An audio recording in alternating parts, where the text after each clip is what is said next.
Hello guys and welcome to a Phasmophobia ghost tier list. Now before I even jump into this video, firstly you should definitely subscribe and head over to Twitch where you can see me try out and test a lot of these ghosts and have a bit of fun now and there. Now before I do anything with this tier list, I just want to clarify, like, this is my personal experience. I've got like nearly 600-ish hours in the game. So this is just purely how I feel the ghosts are. I'm taking a lot into consideration, not just how easy or how difficult a ghost is, but just like the uniqueness of a ghost as well. So I hope you guys do enjoy, and please don't be offended if your favorite ghost is at the bottom of the list. For the tier list, it's going to be in chronological order as well. So on each tier, we're going to start with the best ghost in that tier, making its way over to the right-hand side to the worst ghost in the tier. So the best of the worst, I guess, in the F tier is quite an intriguing ghost in a way, because it is kind of cool when you figure out what it is, but it just doesn't really offer too much in the game other than it looks, it does pretty cool things, which is an obake. I think the only thing I really like about an obake is actually the process to figuring it out. Like, getting the unique fingerprint is really awesome, but also if you don't get the unique fingerprint, just generally searching for fingerprints and then realizing, hang on, it touched this door, but there's no fingerprint. It has to be an obake, which is a really cool design for the ghost, but like I've said before, it really doesn't offer anything besides the uniqueness of it. But anyways, moving on to the next ghost. So the next ghost that comes in second place in the F tier is actually a spirit. It is the default ghost within the game, and you might be thinking, why have you got it quite high up in F tier?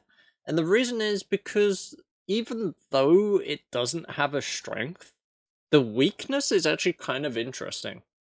An increased duration for it not being able to hunt after you smudge is quite an intriguing but also difficult, at least fairly difficult way to figure out. Because there is a bit of RNG in it, but it's something you're going to have to do multiple times during a mission, which I actually quite like. So the ghost that comes after the spirit is indeed the Goryo. The Goryo is a very lame ghost. I guess being able to see dots in a video camera only is kind of cool, but the fact that it forces you out of the ghost room and forces you to stare at a camera for ages waiting for the dots to happen, it's kind of just a dead ghost, I'll be honest. It doesn't really have anything going for it. The ability for it to not really change rooms too often compared to other ghosts is kind of nice, but that's really about it.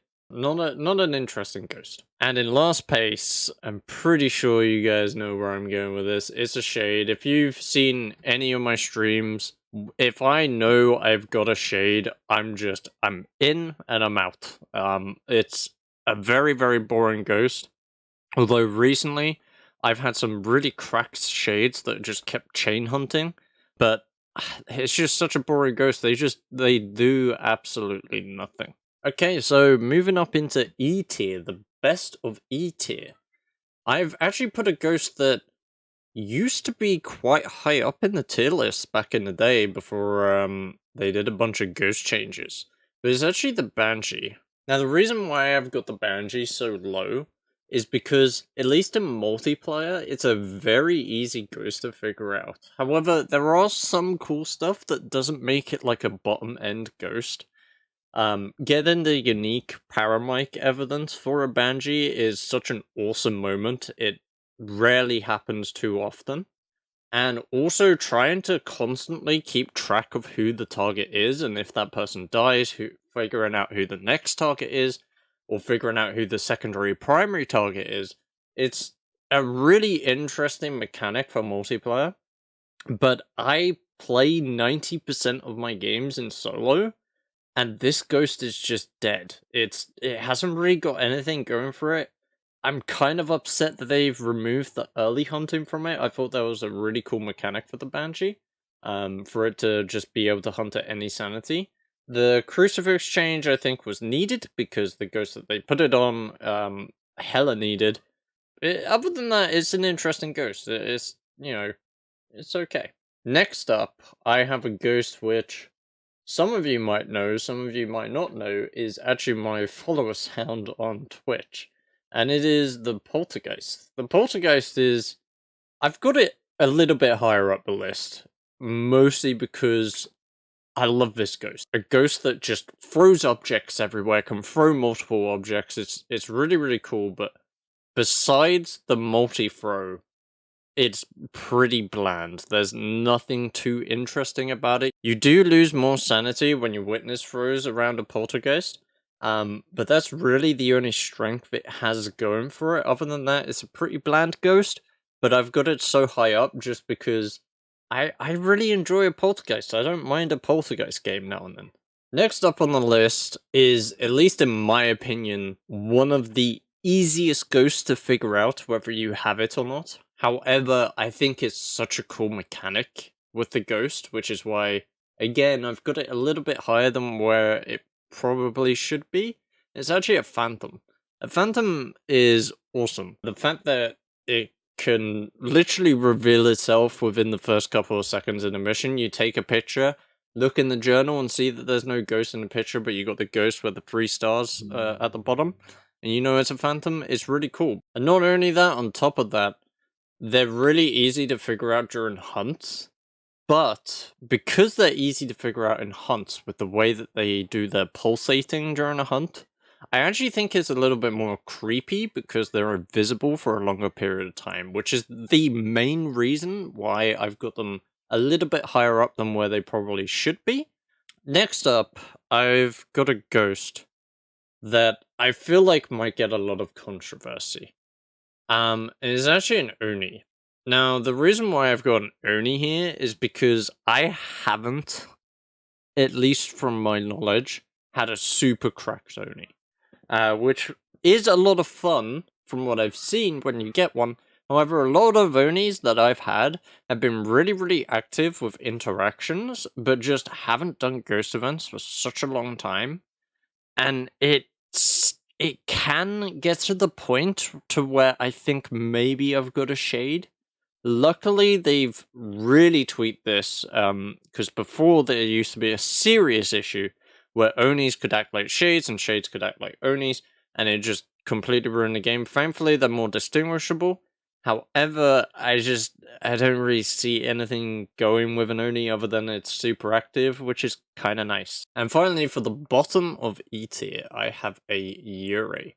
Now, I've got a Yuri here instead of F tier just because their ability to drop 15% sanity is actually quite a cool and interesting mechanic, and now that we have a way to know when it's used that, it makes the ghost a little bit more unique than the ghost down in F tier, which is why I've got it right at the bottom of E tier, because besides that ability, there's nothing too much going for a Yuri. There is the thing where if you smudge the ghost, it won't leave the ghost room or where it is for a minute and a half.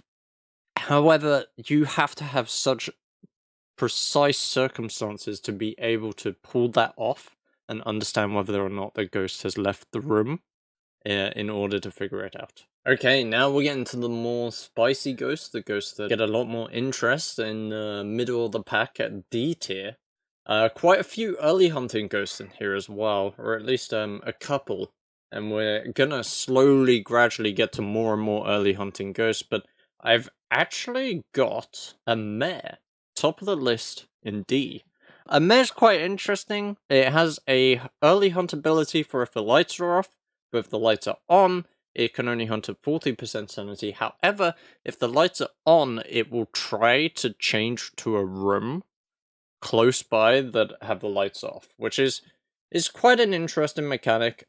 There is a hidden mechanic with the mare where if you turn on a light switch, it will instantly turn the light switch off and leave an EMF 2 at the location. Now, this ability is really, really rare.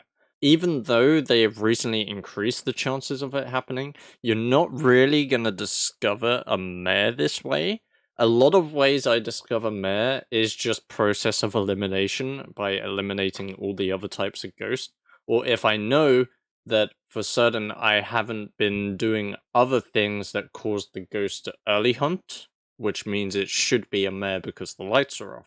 Next up on the list is a yokai, the other early hunting ghost. Now I've got the yokai behind the mare simply because I play single player, and when I'm playing single player, if I know I've got a yokai, I'm generally not gonna talk in the location because I would rather get stuff done, like fill up my photo book or complete objectives. However, I can see that in multiplayer it would definitely be the other way around, because in multiplayer you want to talk to your team a lot more and have fun with the game, which can cause a yokai to just go absolutely crazy sometimes. So the yokai and the mare are very switchable depending on the circumstances of whether I'm playing single player or whether I'm playing multiplayer. And last up on the list, and it actually kind of hurts me to put it this far down, and to be honest, you guys might be surprised that it's this far up, because realistically I want the ghost right here, but it is a myling.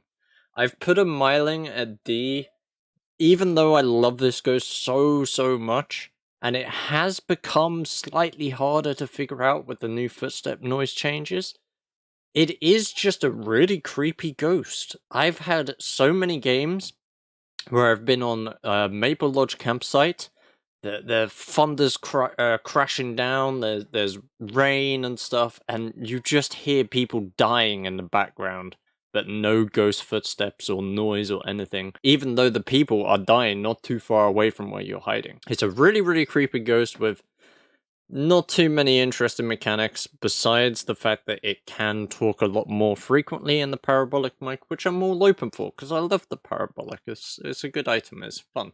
So yeah, myling, bottom of D tier, and now onto C tier. So, taking the number 1 spot in C tier is a very interesting ghost, which I was very tempted to put in B tier, but there is a very specific criteria once I start getting to B, A, and even S tier. So in C tier is actually twins. So far from my experience of streaming, explaining the twins is one of the most complicated things out there.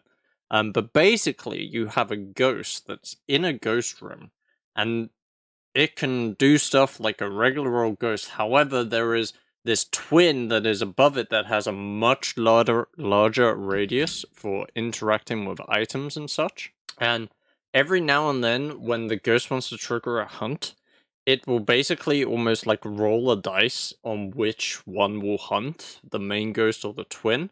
If the twin hunts, it will go off of the last thing it did. So whether it threw an item or did a ghost event somewhere, it will go off of whatever the last thing it did. And the interesting mechanic, and I'm thankful that it is a lot more clearer, because even though I didn't really have too much of a problem before, with the new footstep noises, it is a lot easier to hear the speed difference in the twins. So the main ghost on the twins runs at 90% speed, but the twin goes at 110% speed, which may not seem like a lot of a difference. However, it's a lot easier to loop the main ghost, but the twin is a lot harder to get away from. Okay, moving on to the next ghost. It's a bit of an interesting one, and I know you're probably thinking, why is it still here? Well, guess what? It's finally being put in the list. It's actually a wraith. Now, a wraith is, again, kind of like the phantom. Really easy ghost to figure out. In fact, it's actually probably one of the first ghosts you learn how to figure out based on behavior rather than actual evidence. So I'm sure most of you know that a wraith will not leave footsteps when it steps in the salt. However, I have been truly underestimating how powerful the teleport ability of a wraith is.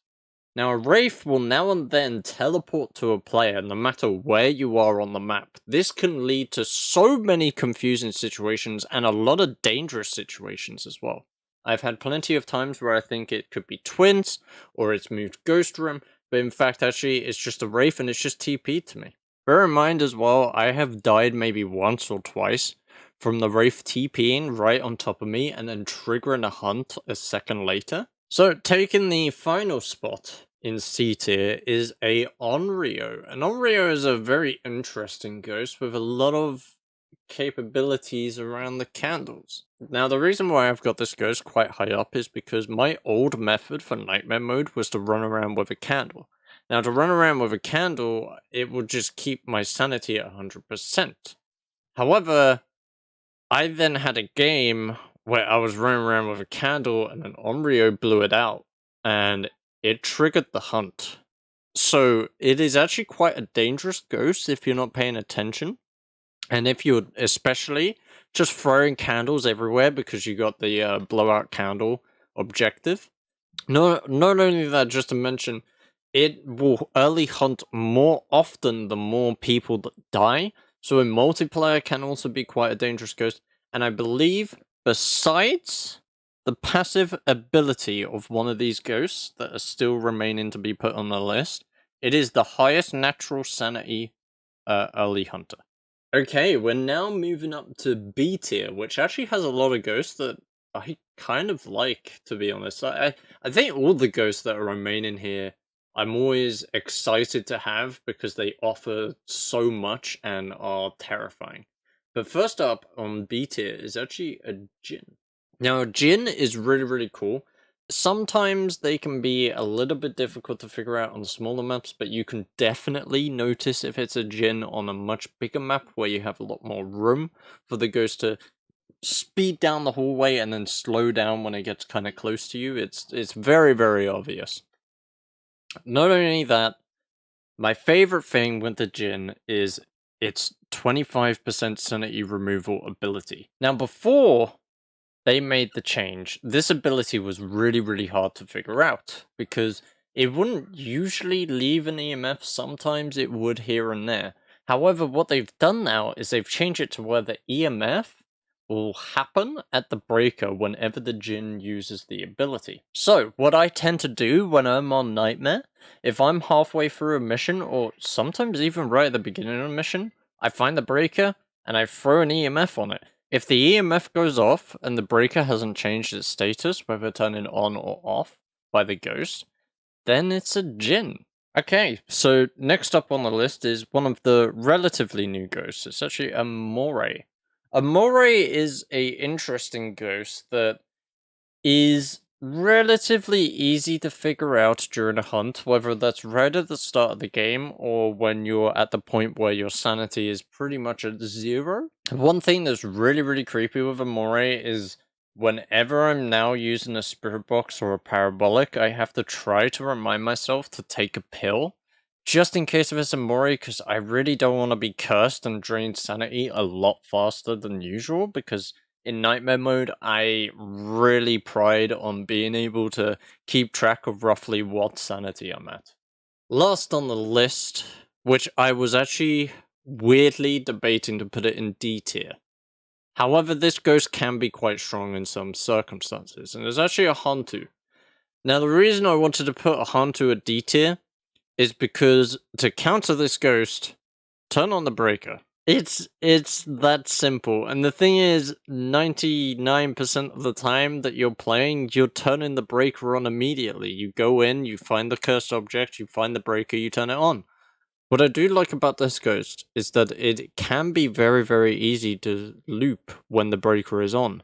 However, with the breaker off, it can be quite dangerous. Speaking of which, it will turn off the breaker more frequently. A bit like how a Jinn will turn on the breaker more frequently. However, a Hantu will never turn the breaker on, and a Jinn will never turn the breaker off. They complement each other very well, a Jinn and a Hantu. Hantus are just a lot more easier to deal with than Jinns. Jinns can be very scary because the thing you want to keep on is also the thing that allows it to be able to kill you. So now we have A tier. We're getting into the very, very juicy ghosts.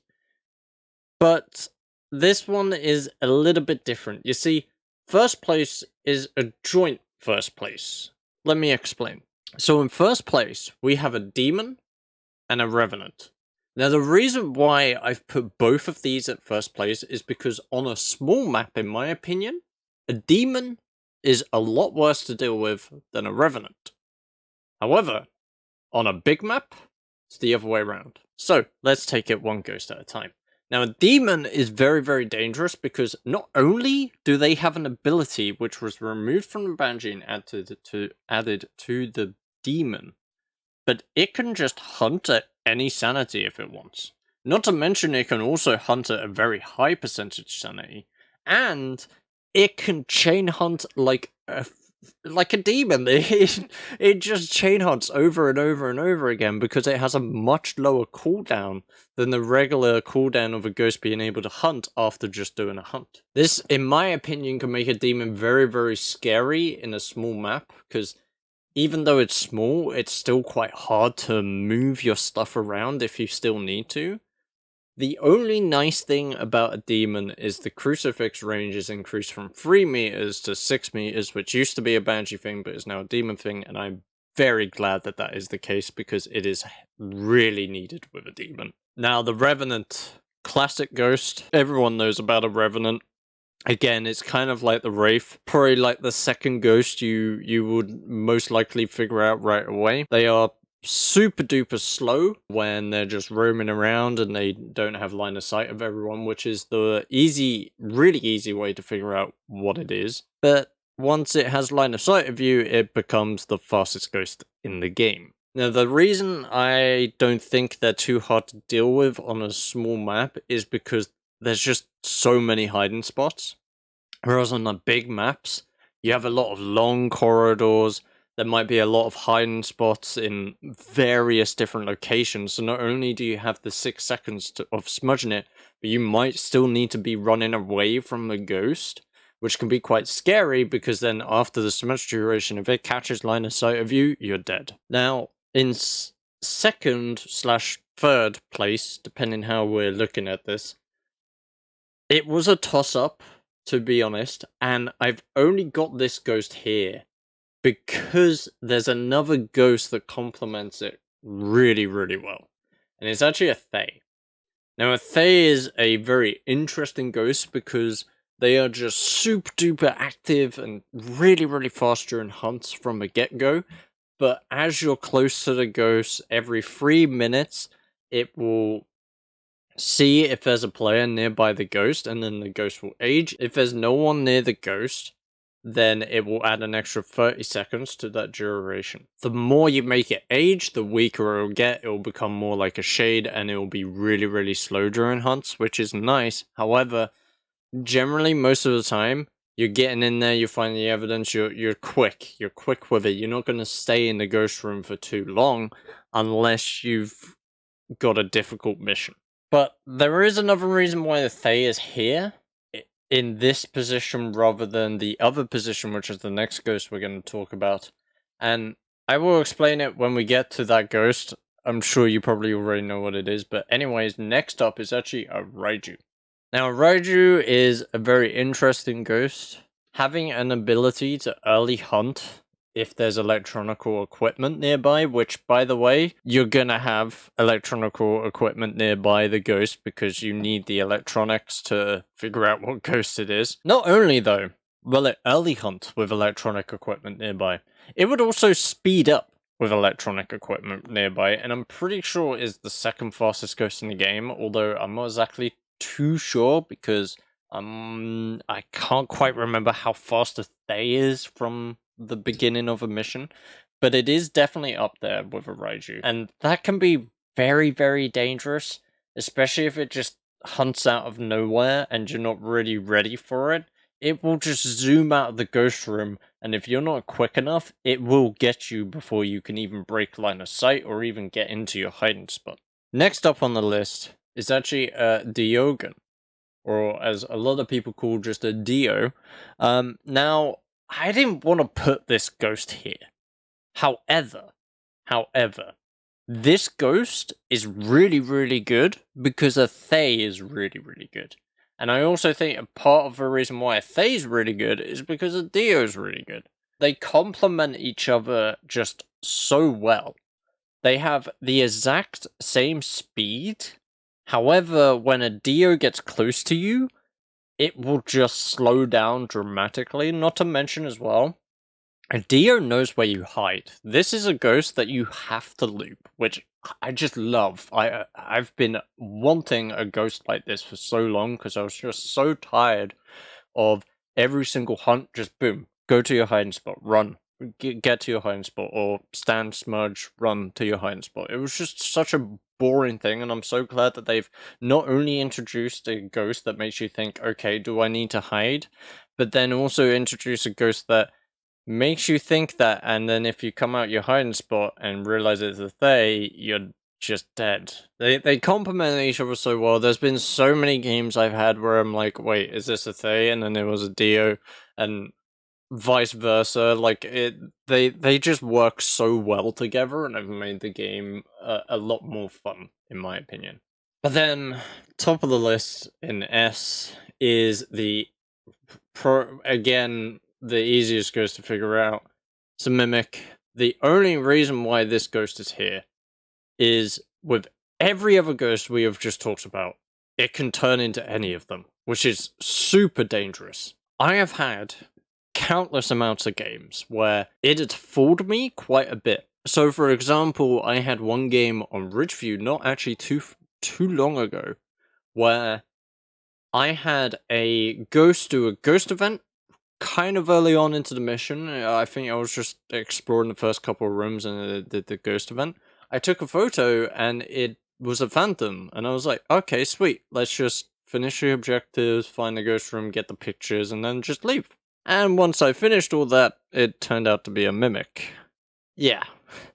It can be a very fooling ghost if you're not paying attention. However, if it doesn't do something obvious, like turn into a phantom, like turn into a twin, like turn it into a Hantu, or any of the A-tier ghosts, it can be very, very easy to figure out very, very quickly. Mostly because even though the evidence for the ghost is spirit box freezing and fingerprints, it will always leave orbs. Which means on Nightmare mode, for a mimic, you're getting 3 pieces of evidence. On professional, you're getting 4 pieces of evidence. Again, very easy ghost to figure out, but it can be super dangerous. Not only to mention, because the Thay and Dio have been added to this game, it makes the mimic even stronger than what it used to be. Because when a mimic turned into a revenant, it used to be like this, oh, okay, that's cool. But if it turns into a Thay or a Dio, I actually kind of soil myself a little bit. Anyways, this is my final tier list for the ghosts. I think there are a lot of variables that come into play. Like, this list would be a lot different if it was just based on, like, the uniqueness of a ghost or the way the mechanics work. But because I'm also taking into consideration how good or how lame a ghost is, the tier list is a lot different. Also, not only that, just keep in mind there is the one change where if it's a big map, it's actually this way round, but if it's a small map, in my opinion, it is the other way round. But anyways, let me know what you think of my tier list. I would actually love to have you guys make your own tier list in the comments below so I can read through it, because I'm very, very interested in what your guys' thoughts are on a lot of these guys. If you did enjoy, make sure to hit the like button, make sure you're subscribed if you're not already, and at the top of the description is a link to my Twitch where we play Phasmophobia every Tuesday, Wednesday, Thursday, and Saturday, but sometimes Saturday we might mix it up and play a different game here or there. Anyway guys, it's been your boy Arco, take care, and see you later, bye bye.